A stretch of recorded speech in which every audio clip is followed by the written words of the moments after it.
Hey, what is up, spiritual hooligan? How much better would your life be if you knew you were infinite? How much more peace, joy, flow, how much more enjoyment would you have if you knew that everything you were experiencing was just part of what you were experiencing this particular time, and that the energy and information that you are you were going to die and was going to then regenerate into something else. And then whatever you are comes into being in a new configuration, in a new way.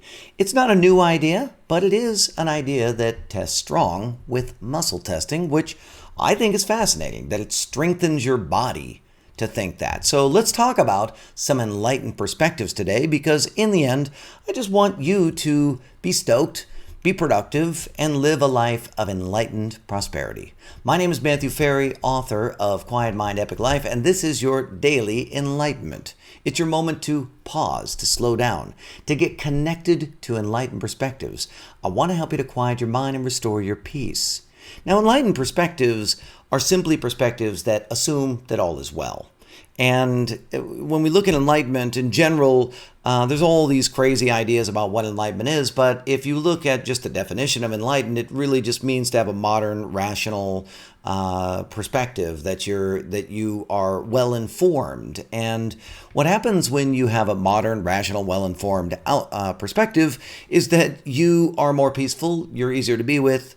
Life is more enjoyable, etc., etc. Now, my goal is to take that to the extreme and to push you to see things in a way that are extremely rational, and to leave behind the irrational ideas like you are threatened, or like your life matters, or like things are important, or like you need to get somewhere or do something to be happy. These are all irrational ideas, and yet how many people believe them? Almost everybody. So we're going to talk about some enlightened perspectives today. My goal is to remind you of these things so you can connect with them and go into a peaceful, flowing state. You can check out more of those in my book. I don't know where my book... here's a book, okay.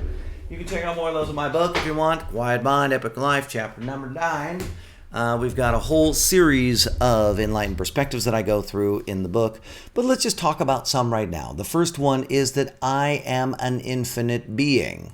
Now, I say this over and over and over, and I think, this is number 15 on my Enlightened Perspective series that I'm doing. And I think I've said it maybe, 6 times out of all of them. But there's something about you recognizing that you're infinite. Not because you know, because you don't. And I don't know either. In fact, nobody knows. In fact, anything you believe about it is essentially a lie. You've made it up. It's a story that you've created. But the question is that I had for myself is, do the stories that I create empower me? And interestingly, the way that I have decided to see if they empower me is to see if they actually give me strength. Empower, right? Give me strength. So I put them to the test, the muscle test. And I am an infinite being tests strong on every single person that I've ever tested it on, no matter what their beliefs are. Now, you could also test this idea. I'm in a state of superposition. And superposition is a scientific term that essentially means that you are in a state of all probabilities, and that the moment you are observed, boom, you snap into place. And everything that you are, all the electrons, protons, the subatomic particles that you are in a state of superposition until they are observed, and then they lock into a particular place. So you are scientifically everywhere and nowhere at the same time. But, nobody's getting enlightened and having more joy by studying science, but I think it's an interesting idea anyway. You're everywhere and nowhere at the same time. And I like to add this idea that being finite creates contrasting and opposing forces which create experiences. Why is that important? Well, this next statement tests strong as well, and that is the purpose of life is to experience. So if the purpose of life is to experience, resisting the experiences that you're having, it seems illogical. If the purpose of life is to experience, if you're infinite, then good experiences, bad experiences, positive experiences, negative experiences, they're all experiences. And if you're infinite, declaring something negative is really just a perspective in that moment based on the conditions, based on your programming, based on your perceptual filters. So is it true? Is it real? Are you actually having a negative experience? No, probably not. The question is, can you connect with that? Can you train yourself to recognize that you're infinite, to acknowledge that you're infinite, and then be excited about whatever experiences that you have? The purpose of life is to experience. This tests strong, but here's the thing. Anything else that we try to test in this regard doesn't seem to work out. It always goes weak. The purpose of life is X. The purpose of life is Y. The purpose of life is Z. Anything that you add to the purpose of life is, and then you add something else other than experience or to experience, will weaken your system, will weaken you. So you're not here to learn lessons. That implies that you're not infinite. And you are an ever-expanding, self-organizing being. You are the expansion of self-organization that is happening from the quantum level all the way up to the macro level. That all tests strong. Number 3, as an infinite being, nothing actually matters. What happens if you take that on today?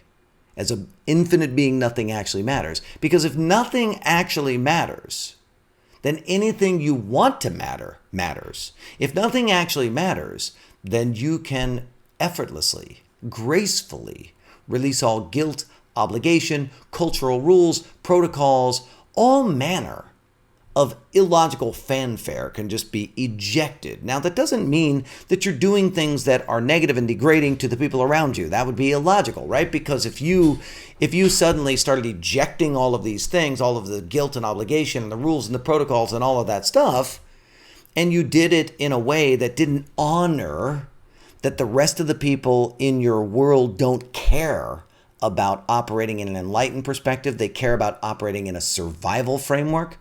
If you don't honor that, then you actually put yourself into survival because you start to reject everything. They then turn around and attack you for rejecting it, and now you're actually in a survival state and your mind starts talking.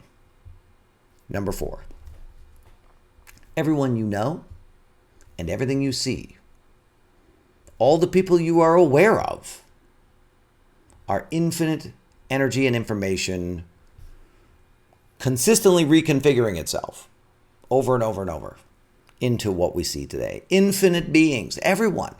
Enlightenment is the recognition that the source of life for you is the source of life for everyone and everything. That we are one thing. All of us, we're one thing, expressing itself with infinite variety. And therefore, number 5, life is perfect exactly as it is. All is well. Nothing needs to change for you to accept that everything is perfect right now. Nothing needs to change. You simply need to step back and recognize you don't know shit. You're making the whole thing up. I don't know shit either. I'm making the whole thing up. We're making the whole thing up. So declaring that something is wrong actually just puts you into a threat state. And when you go into a threat state, you don't operate very well. All right. So living like this will have such a profound impact on your life. Everything you believe about the statements that I just made is just dogma. It's just unprovable dogma. Everything you believe is unprovable dogma. Everything I just said is unprovable dogma. So you might as well test out if these perspectives empower you and feel good. So I want you to leave me a comment. I want to know what you're thinking. My name is Matthew Ferry, author of Quiet Mind, Epic Life. I would love it. If you're getting value from these videos, will you like it? And will you share it with other people? And will you leave me a comment? And will you subscribe to my channel? Also, come join us over in the Spiritual Hooligans Facebook group. We're talking about all these ideas together. Thank you so much for tuning into this daily enlightenment. Keep me in the loop, will you?